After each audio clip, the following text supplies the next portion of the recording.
Hi friends, তোমরা কেমন আছো? আশা করছি সবাই খুবই ভালো আছো। তো তোমাদের আশীর্বাদে তো আমি খুব ভালো আছি। তো আজ আমি চলে গিয়েছিলাম আমার নেক্সট ক্লাসের উদ্দেশ্যে।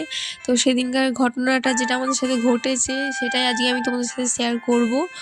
তো মানে এই দিনকার যে ঘটনাটা আমাদের সাথে ঘটেছে সেটা আমি কোনো দিনও ভুলতে পারবো না। মানে বলে না যে 7 সমুদ্র 13 নদী পার করে আমরা যুদ্ধ করতে যাচ্ছি মনে হচ্ছে। সরি, যুদ্ধ করতে না, ক্লাস করতে যাচ্ছিলাম। তো যাই হোক, সকাল সকাল বেরিয়ে পড়েছিলাম আমার নেক্সট ক্লাসের উদ্দেশ্যে। 10:30টার ট্রেন ছিল। তো তার আগের দিন আমি ব্যাগ ট্যাগ ভালো করে গুছিয়ে নিয়েছিলাম। তো দিনটা ছিল 17ই আগস্ট 2026। তো তোমরা সবাই জানো ওই দিন কতটা পরিমাণে বৃষ্টি হয়েছে।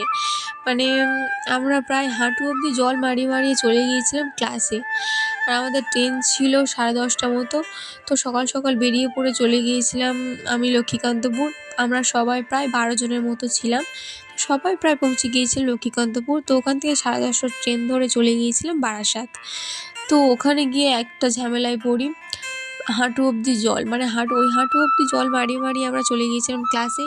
আর ক্লাসে গিয়ে আরেক কাণ্ড, মানে ম্যাম ফোন করে বললো যে মানে ওখানে ম্যামের স্টুডিও আছে বারাসাতে। তো ওখানে আমরা ক্লাসের জন্য চলে গিয়েছিলাম। তো গিয়ে দেখছি যে কারেন্ট নেই, কী করব? তো আবার আমাদের ফিরে চলে আসতে হলো লক্ষ্মীকান্তপুর। মানে বারাসাতে ক্লাস আমরা প্রথমবার গেলাম, তাও আমরা ক্লাস করতে পারলাম না। তো ঠিক করা হয়েছে যে পরে যে এক্সামটা ওটা বারাসাতে গিয়ে দেব। ঠাকুর যেন ওটা ঠিকঠাকভাবে আমাদের হয়ে যায়, মানে এই দিনটার মতো যেন না হয়। মানে এই দিনটা এতটা খাটুনি হয়েছে আমাদের, সারা দিন আমাদের ভিজে জামা পরে থাকতে হয়েছে। আর তার পরের দিন আমার ঠান্ডা লেগে গেছে। এই ঠান্ডা লাগা অবস্থায় আমি তোমাদের ভয়েস ওভারটা দিচ্ছি, তোমরা বুঝতে পারবে মানে কতটা ঠান্ডা লেগেছে আমার। তো যাই হোক, দেরি না করে বসে পড়েছিলাম মেকআপে। তো প্রথমে আমি শাড়িটা পরিয়ে নিয়েছিলাম। এটা আমার বোন।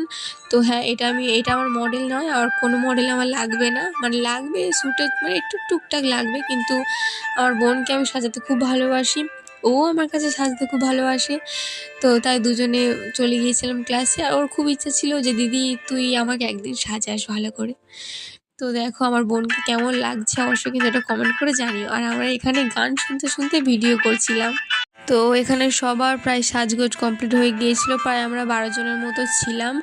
তো ওরা তো ডিনারে খেয়ে নিয়েছিল বিরিয়ানি। তো আমি সারাদিন বিস্কুট খেয়েছিলাম, মানে ঘর থেকে খেয়ে গিয়েছি। আর ওই বিস্কুট খেয়ে সারাদিন ছিলাম, যেহেতু আমি বিরিয়ানি খাই না।